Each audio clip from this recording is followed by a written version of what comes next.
Bienvenue sur la chaîne des intermittents. Dans ce 8e tuto, je vais te montrer comment remplir ta demande d'allocation. Un mois après la fin de tes droits, tu reçois une notification par mail de Pôle emploi, voici un exemple, pour t'avertir que ton dossier de demande d'allocation est disponible dans ton espace personnel. Tu te connectes, tu vas dans Mes échanges avec Pôle emploi, puis dans Mes courriers, et là tu n'as plus qu'à télécharger ton dossier. Le dossier fait 5 pages. Comme j'ai renouvelé le mien il n'y a pas longtemps, je vais te montrer comment je l'ai rempli. Dans la première page, tu as une rubrique qui s'appelle « Période de travail non attestée ». Pour la remplir, tu vas dans ton espace personnel, suivi d'inscription, Mon passé professionnel. Vérifie que les AEM du mois où tu as épuisé tes droits sont toutes déclarées. Si oui, laisse la case vide, sinon indique les AEM manquantes et joins les photocopies. Un conseil, ne joins jamais d'original. La photocopie est suffisante. Si le 15 du mois tu n'as pas reçu toutes tes AEM, appelle tes employeurs. Remarque, une AEM déclarée par un employeur met moins de 72 heures à être traitée par Pôle emploi. N'oublie pas de bien tout remplir. État civil, situation familiale, adresse. Voyons maintenant la deuxième page.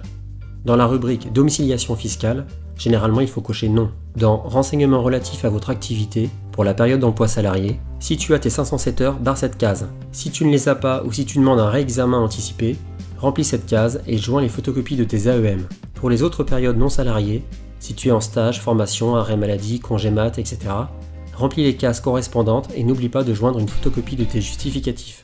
À la question « Justifiez-vous de 1825 jours au cours des 10 dernières années ?», généralement il faut cocher la case « Non ». Dans la rubrique « Étiez-vous au titre d'un de vos emplois, associé, mandataire, etc. », généralement il faut cocher la case « Non ». Passons à la page 3, rubrique « Votre situation actuelle ». La situation actuelle, c'est le jour où tu remplis ce formulaire. Arrange-toi pour le remplir un jour où tu ne travailles pas. Exercez-vous une activité professionnelle? Il faut cocher la case « Non ».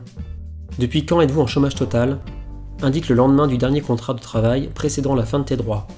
Êtes-vous en arrêt maladie, congé mat, etc. Il faut cocher la case « Non ». Êtes-vous profession libérale, mandataire d'une entreprise, etc. Généralement, coche « Non » à toutes les cases. Rubrique vos rentes, pensions. Généralement, il faut cocher la case « Non ». 4e page, il n'y a rien à remplir. 5e page, rubrique déclaration sur l'honneur. N'oublie pas de renseigner ton prénom, ton nom, le lieu et la date, choisis une date où tu n'as pas travaillé, et signe. Dans le tuto de la semaine prochaine, je te donnerai une astuce pour ne pas interrompre le versement de tes allocations lors d'un renouvellement. Si tu as aimé ce tuto, pense à liker la vidéo et à la partager. Merci. Clique ici si tu as loupé les précédents tutos. Je te dis à lundi prochain, 18 h.